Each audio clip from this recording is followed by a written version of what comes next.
don't forget to subscribe my channel Hang Duk Mana. Assalamualaikum, selamat datang lagi ke channel Hang Duk Mana.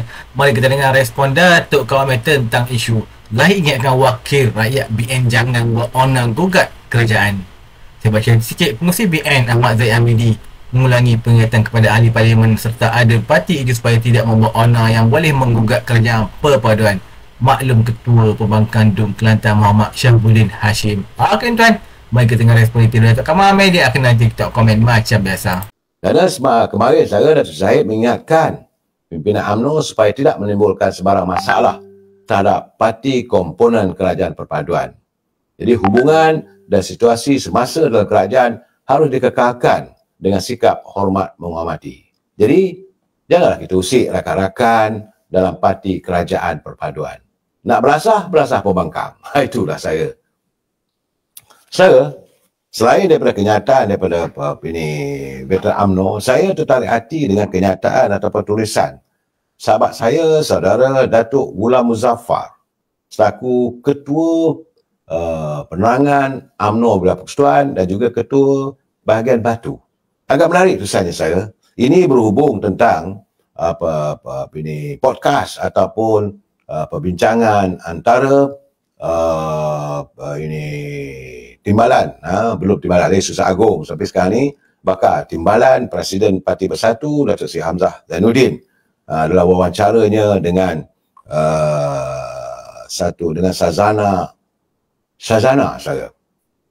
Tempoh dalam 50 minit. Menurut saya semalam, ini tulisan saudara Datuk Ghulam, katanya semalam saya mengikuti wawancara di antara Ketua Pembangkang Yang Muhammad Datuk Seri Hamzah Zainuddin bersama dengan Shazana di radio BFM.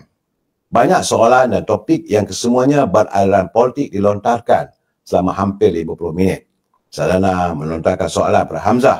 Malah ada soalan yang Datuk Seri Hamzah tidak berani menjawab dan beliau cuba mengelak dan mengalihkan jawapan kepada perkara yang lain, katanya. Inti parti dan topik wawancara itu lebih kepada Yang Muhammad Datuk Seri Hamzah Zainuddin fungsinya sebagai Ketua Pembangkang, selaku Siswa Agung PBM dan sokongan 115 ahli parlimen, masa depan dah hal 7 PBM. Begitu juga hubungan PBM dan komponen lain. Tapi banyak-banyak topik yang menarik perhatian ialah political prosecution ataupun pendakwaan yang terpilih yang dikenakan kepada Presiden PBM Tan Sri Muhyiddin Yassin. Jadi dalam hujahnya, kata Hamzah, mereka dikenakan tindakan mahkamah atas sebab politik yang menekan dan ingin melihat agar pemimpin-pemimpin PBM dilihat korup dan penuh dengan skandal ketika menjadi sebahagian dari kerajaan sebelum ini. Jadi soalan saya kepada Yang Muhammad Datuk Seri Hamzah, kata Datuk Ghulam, siapa yang mengajar cara begini? Jangan lupa, katanya, ketika era Barisan Nasional dan UMNO tumbang, ramai pemimpin-pemimpin UMNO didakwa atas sebab politik juga. Yang bahagia Datuk Seri Najib, Presiden UMNO, Yang Muhammad Datuk Seri Zahid didakwa dengan 87 pertuduhan. Begitu juga Yang Muhammad Datuk Seri Ahmad Maslan, yang berbahagia Tan Sri Syarif Samad. Walaupun mereka terlepas daripada dakwaan, ada juga yang terlepas, bagaimana Tok Pah bila menyertai Parti Bumi Bersatu. Saudara. Dan malah hampir 100 akaun NGO, individu, parti politik dibekukan dan dikenakan kompaun jutaan ringgit kerana menerima dana daripada INDB kononnya. Jadi waktu itu kerja Datuk Pakoya ketika itu menjadi Ketua Pengarah SPRM saat tahun 2019. Jadi kenapa ketika itu pula PBM menyatakan dan mempersoalkan political prosecution? Tidak dipersoalkan. Jadi bukankah istilah mereka sebelum ini innocent until proven guilty? Jadi berjuanglah di mahkamah untuk membuktikan pemimpin anda tidak bersalah. Kalau nak tip, katanya, menurut Datuk Ghulam Muzaffar, dia kata kalau nak tip, saya nasihatkan belajarlah dengan Yang Amat Berhormat Datuk Seri Zahid Hamidi yang mempunyai pengalaman luas yang hampir setiap hari dan setiap minggu hadir ke mahkamah atas tuduhan yang bersifat politik. Sekurang-kurangnya, Yang Muhammad Tan Sri Muhyiddin dapat juga pasport antarabangsa beberapa kali untuk bercuti dan melancong dengan keluarga dan menghadiri graduasi cucunya di London. Sedangkan Datuk Zahid nak buat umrah pun tak dapat. Akhir kata Sadrul Gulam katanya, dari wawancara yang diadakan oleh BFM mencerminkan bahawasanya PBM masih tidak boleh move on dengan kegagalan menjadi kerajaan, di mana Yang Berhormat Datuk Seri Zahid Hamidi sedang terus terang mengatakan PBM tiada DNA pembangkang lagi. Perkara lagi, Yang Berhormat Datuk Zahid adalah seorang pencatur politik yang hebat di kem. Bukan Datuk Zahid, Datuk Seri Hamzah adalah seorang pencatur politik yang hebat di kem Perikatan Nasional, sehingga mampu menjadikan ketua pembangkang dan bakal dinobatkan sebagai timbalan Presiden PBM yang dicita-citakan sebelum ini bila beliau berada dalam UMNO. Itu keadaan saya yang dapat saya katakan. Tapi saat ini saya nak masuk apa khabar Kelantan. Masih lagi sebab semalam tak habis.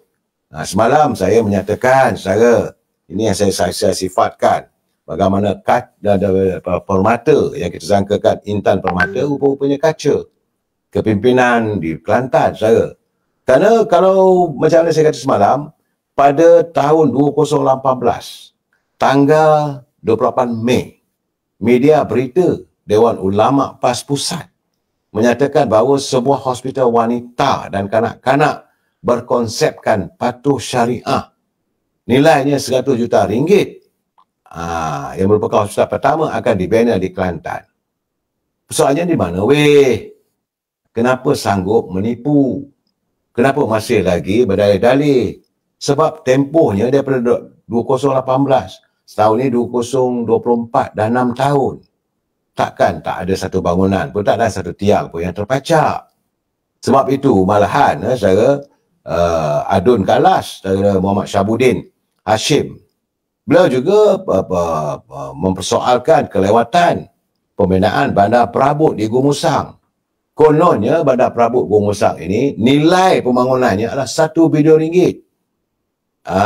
Dan pemaju yang dilantik telah pun diberikan tanah untuk tujuan penerokan hutan seluas 2,889 ekar.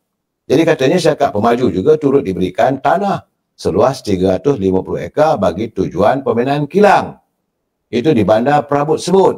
Persoalannya, apakah kelulusan projek ladang hutan 2,889 ekar kepada syarikat itu sebahagian dari komitmen usaha Kerajaan Negeri Kelantan untuk membolehkan bandar perabot itu menjadi realiti. Tanah dah dapat, balak dah dikeluarkan, tapi kilang perabotnya di mana? Dulu katanya PAS berjanji akan membina kilang simen terbesar di Malaysia, juga di Kelantan. Kononnya dijangka siap pada tahun 2019.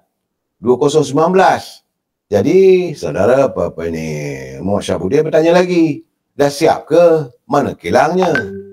Projek bandar perabot adalah merupakan satunya janji kerajaan PAS Kelantan yang diumumkan pada tahun 2020. Saudara, janji siap pada tahun 2022. Itu dalam tempoh 2 tahun. Projek tersebut bernilai 1 bilion dan akan diuruskan oleh sebuah syarikat swasta, katanya daripada negara China. Kerajaan PAS Kelantan telah memberi tanah seluas 141 ekar kepada syarikat tersebut untuk tujuan itu. Projek 1 bilion ini dinamakan Projek Bandar Perabot Pusat, Bandar Perabot Gua Musang.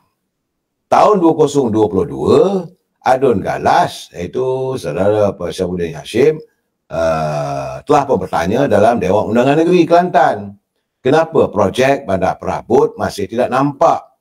Katanya ghost cargo, tak nampak satu habuk pun, sedangkan PAS berjanji pada tahun 2022. Jadi PAS Kelantan menjawab janji bandar perabot tersebut tetap akan diteruskan. Dan sekarang ini dah 2024, satu habuk pun tak nampak. Tanah seluas 141 ekar tu entah di mana. Jadi saya rasakan inilah yang disifatkan olehnya sebagai perangai mereka. Dan mereka ini sibuk mengata ataupun menjual janji.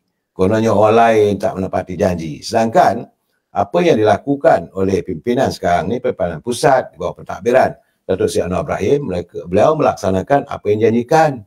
Soal Tempatan banjir sedang dilaksanakan, bantuan untuk menyelesaikan masalah air juga dilakukan. Tapi apa yang dijanjikan oleh pimpinan daripada Kerajaan Negeri Kelantan, boleh dilihat tak satu pun yang terjadi. Inilah yang kita katakan, kita menganggap bahawa ingatan kita mereka itu pemimpin yang boleh diibaratkan sebagai permata bernilai untuk warga Kelantan. Rupanya kaca yang menghancur luluhkan hati warga. Dan saya terima kasih kepada Datuk Saudara Syahabudin, Yang Berhormat Saudara Syahabudin, Ahli Dewan Undangan Negeri Galas, yang tidak henti akan mendedahkan satu demi satu kepincangan yang berlaku di Kelantan. Saudara, Bandar Perabot tak ada. Saya agak terkesan apabila kononnya kilang simen terbesar di Malaysia. Tak ada juga, saudara. Malahan empangan air pun tak ada. Sewajarnya lah agar Kerajaan Kelantan, bawah pimpinan parti politik PAS, berfikir secara matang, laksanakanlah apa yang dijanjikan. Jangan lakinya rakyat merasakan mereka itu hanya sekadar kaca-kaca yang boleh pecah bila-bila masa, bukannya permata yang bernilai, saya. Baik, saya sedikit nak laporan dari Sabah. Lama juga tak buat laporan, 3-4 hari dulu adalah saya beri laporan di Sabah. Sebab pilihan raya negeri Sabah dijangka akan berlaku dalam waktu yang terdekat. Jadi ada hantaran kononnya yang disifatkan sebagai hantaran yang tular media sosial tentang kenyataan Ketua Bahagian PBS, iaitu di Petagas, Azmi Ahmad. Kononnya kenyataan itu tidak mewakili Parti Bersatu Sabah PBS dan menganggap hantaran. Jadi kata hantaran itu punya kasih jadilah PBS, Star dan Warisan akan bercantum.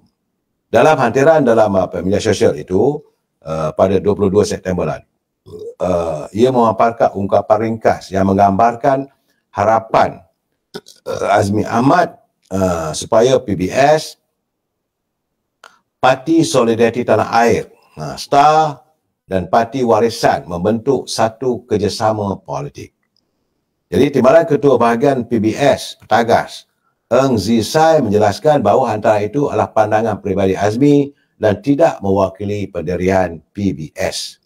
Jadi berhubung hantaran itu kasih jadilah PBS Star Warisan oleh Ketua Bahagian PBS Petagas Azmi Ahmad yang tular. Jadi kami ingin menjelaskan, katanya, bahawa hantaran itu merupakan pandangan peribadi Azmi dan tidak mewakili pendirian PBS. Jadi sebarang kekeliruan atau kesulitan yang timbul akibat perkara itu amat dikesali, katanya. Jadi pada pilihan raya umum PRU yang lalu, PBS saja jelas menolak lamaran untuk bekerjasama dengan Warisan. Selepas presidennya, Datuk Seri Syafiee Apdal, memberi bayangan berminat untuk bersama dengan parti tempatan, terutama PBS. Kita saya baca detail lagi. Katanya pada sesi pre-council BN yang berlangsung di Dewan WTC, Ahmad Zahid mengingatkan wakil rakyat bahawa kerjasama yang terbentuk itu sehingga pilihan raya umum ke-16. Syahabudin juga yang juga Adun Galah berkata, Ahmad Zahid turut mengingatkan tentang aku janji telah dimenterai antara wakil rakyat dengan parti. Datuk Zahid menekankan apa yang telah diputuskan iaitu kerjasama sehingga PRU16, maka jangan ada usaha-usaha untuk menggagalkan ataupun merencatkan ikatan ini. Kita mahu menyokong kerja apa pada Datuk MN Ibrahim. Assalamualaikum.